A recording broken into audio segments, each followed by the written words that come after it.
Hi guys, welcome back to my channel. Hope you're all doing fine. So today's video is gonna be another tutorial.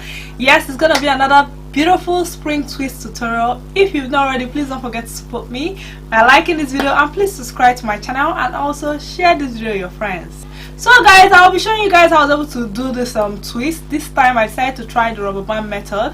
I actually tried different methods anyway, but I mainly used the rubber band method, especially at the front part of the hair, and I really love the way it turned out. I really love spring twist. If you know me and if you're familiar with my channel, you know that I always like making spring twists. This time I decided to use this longer length. So the twist came in 6 packs, but I ended up using about 5 packs to achieve this style. I used 2 strands in front and I used 1 strand at the back because I know there's no need using 2 at the back. So I just wanted to make sure that the front is big. I like the spring when it's thick, so I decided to use 2 in front, and then I used 1 strand at the back, and they all look beautiful. Like, I absolutely love the way it turned out. What do you guys think? I hope you guys love this hairstyle as well. I'm gonna put a link to where I got the twist from in the description box below.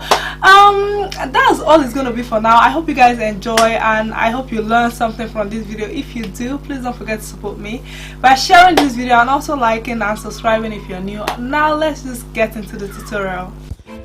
Hi guys, so the hair came in this.